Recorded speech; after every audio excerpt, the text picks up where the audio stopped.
सभी मित्रों को नमस्कार। बीकानेर के ईसीसी सेंटर के यूट्यूब चैनल पर स्वागत है। विभिन्न तथ्यों के बीच किसी एक ही तथ्य पर मन को एकाग्र किए रहना कहलाता है। पहला ऑप्शन है अभ्यसन, दूसरा ऑप्शन है ध्यान लगाना, तीसरा ऑप्शन है प्रत्यय भीगा, चौथा ऑप्शन है पर स्मरण। एकाग्र किए रहना कहलाता है ध्यान लगाना। 2 नंबर ऑप्शन सही रहेगा। चैनल को सब्सक्राइब जरूर कर लें। अगला प्रश्न है बाल विकास में अध्ययन किया जाता है। बाल विकास में मुख्यतः किसका अध्ययन किया जाता है? पहला ऑप्शन है शारीरिक विकास का, दूसरा है मानसिक विकास का, तीसरा है संवेगात्मक विकास का, चौथा है इन सभी का। तो बाल विकास में मुख्यतः सभी का ही अध्ययन किया जाता है, शारीरिक विकास का, मानसिक विकास का, संवेगात्मक विकास का। ये तीनों ही ऑप्शन सही रहेंगे। अगला प्रश्न है शैशवावस्था की अवधि होती है। मुख्यतः शैशवावस्था की अवधि क्या मानी गई है? तो पहला ऑप्शन है जन्म से लेकर 5 वर्ष तक, दूसरा ऑप्शन है 10 से 15 वर्ष तक, तीसरा ऑप्शन है 16 से 25 वर्ष तक, चौथा ऑप्शन है गर्भ से जन्म तक। तो शैशवावस्था की जो अवधि है वो जन्म से लेकर 5 वर्ष तक ही मानी गई है। पहला सही है। अगला प्रश्न है आत्म प्रेम की भावना किस अवस्था में प्रबल होती है? पहला ऑप्शन है किशोरावस्था में, दूसरा ऑप्शन है बाल्यावस्था में, तीसरा ऑप्शन है शैशवावस्था में, चौथा ऑप्शन है ये सभी। तो आत्म प्रेम की भावना जो है वो मुख्यतः सभी किशोरावस्था में मानते हैं, लेकिन यहाँ किशोरावस्था नहीं, यहाँ बाल्यावस्था सही माना गया है, बाल्यावस्था में।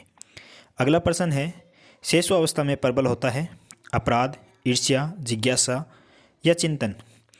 तो शैशवावस्था जो है उसमें मुख्यतः बालक में जिज्ञासा रहती है। वो हर प्रकार से पूछता है ये क्या है, ये क्या है, उसको नई नई चीज़ें जानने की इच्छा होती है। तो यहाँ शैशवावस्था प्रबल होती है जिज्ञासा। 3 नंबर ऑप्शन सही रहेगा। अगला प्रश्न है जन्म के समय बालक में हड्डियाँ होती हैं।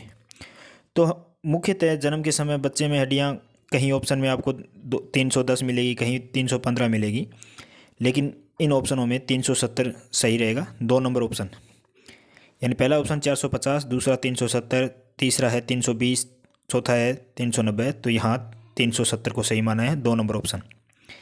अगला प्रश्न है शैशवावस्था की विशेषता नहीं है शारीरिक विकास में तीव्रता। 2 नंबर ऑप्शन है मानसिक विकास में तीव्रता, तीसरा ऑप्शन है दूसरों पर निर्भर, चौथा ऑप्शन है नैतिकता का दोष।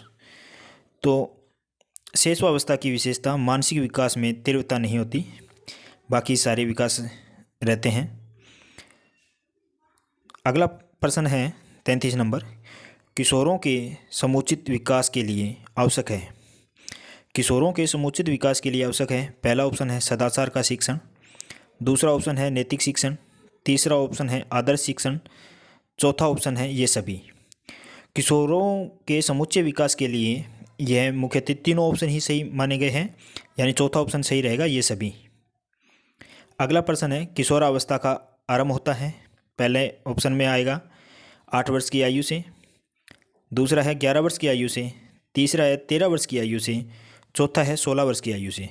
तो किशोरावस्था की जो प्रारंभ की आयु है वो 12 वर्ष मानी गई है। तो ऑप्शन के अकॉर्डिंग यहाँ 3 नंबर सही रहेगा, 13 वर्ष की आयु से, 13 से 18 वर्ष मान सकते हैं हम। अगला प्रश्न है विकास का संबंध होता है। पहला ऑप्शन है गुणात्मकता से, दूसरा ऑप्शन है आयु में वृद्धि से, तीसरा ऑप्शन है लंबाई में वृद्धि से, चौथा ऑप्शन है भार में वृद्धि से। तो यहाँ मुख्यतः गुणात्मकता से माना गया है, विकास का संबंध जो है गुणात्मकता से रहेगा। चैनल को सब्सक्राइब जरूर कर लें। अगला प्रश्न है वंशानुक्रम माता पिता से संतान को प्राप्त होने वाले गुणों का नाम है। यह परिभाषा दी है जेम्स वर्ट ने, दूसरा ऑप्शन है वुडवर्थ एम मार्किन की, तीसरा है रुथ बेनेडिक्ट की, चौथा है एनास्टिक की। तो यहाँ मुख्यतः परिभाषा जो दी है वो है रुथ बेनेडिक्ट की।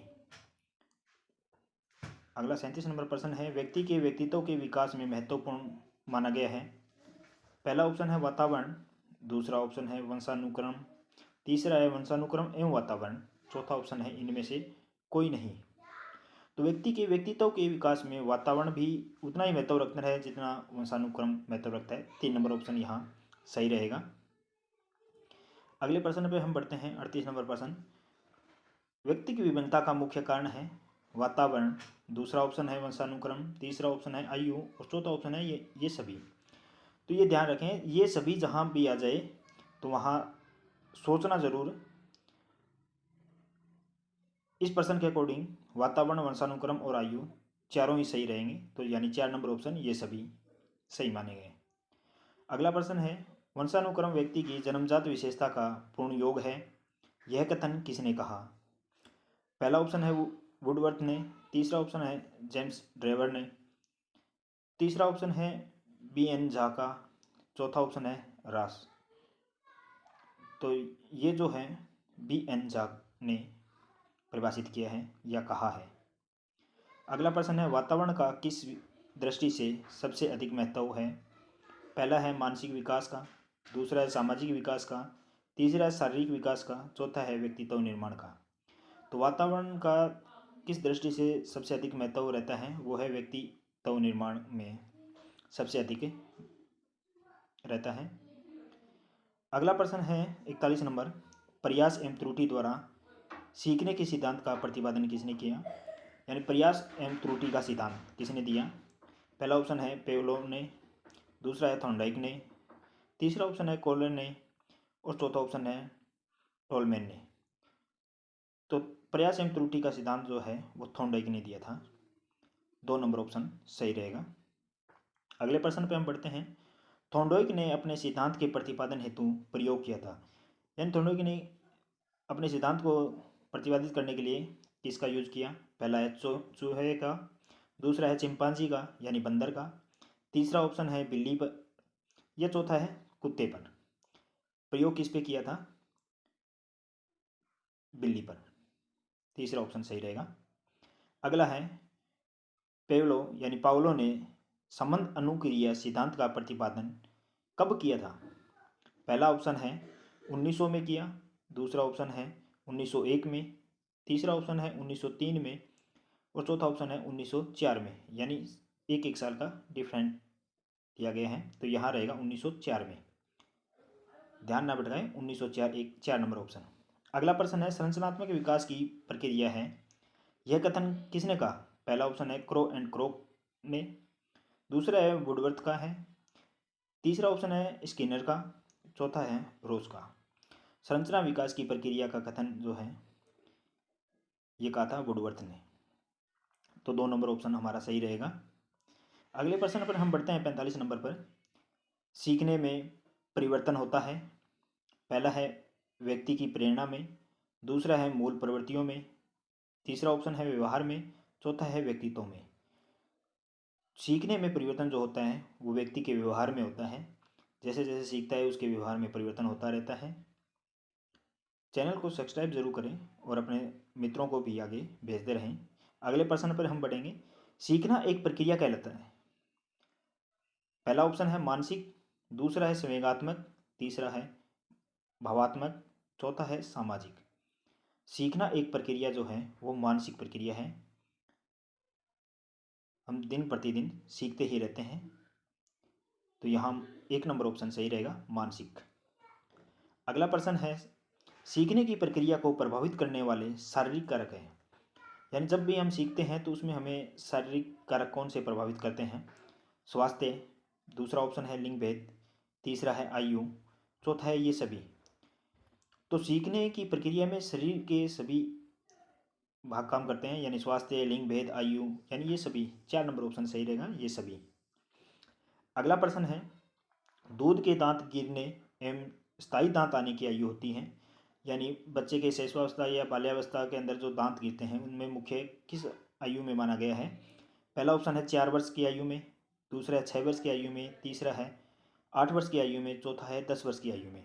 तो बच्चे के दूध के दांत गिरते हैं और स्थायी दांत आते हैं 8 वर्ष की आयु तक। संवेगात्मक स्थिरता सबसे अधिक होती है शैशवावस्था में, बाल्यावस्था में, तीसरा है पूर्व किशोरावस्था में, चौथा है किशोरावस्था में। संवेगात्मक स्थिरता सबसे अधिक जो होती है वो किशोरावस्था में होती है। 4 नंबर ऑप्शन हमारा सही रहेगा। लास्ट क्वेश्चन पर बढ़ने से पहले सभी चैनल को सब्सक्राइब जरूर कर लें और अगली कड़ी में जुड़ने के लिए बेल आइकन पर क्लिक करें। अगला लास्ट क्वेश्चन 50 नंबर रहेगा। शिशु के सामाजिकीकरण की प्रक्रिया होती है जन्म से, दूसरा ऑप्शन है 1 माह बाद, तीसरे ऑप्शन में है 2 माह बाद, चौथा ऑप्शन है 3 माह बाद। तो शिशु के सामाजिकीकरण की प्रक्रिया जो है वो जन्म से ही रहती है। तो सो गाइज, आज हमारा कैसा लगा चैनल, लाइक और कमेंट करके हमें ज़रूर बताएं।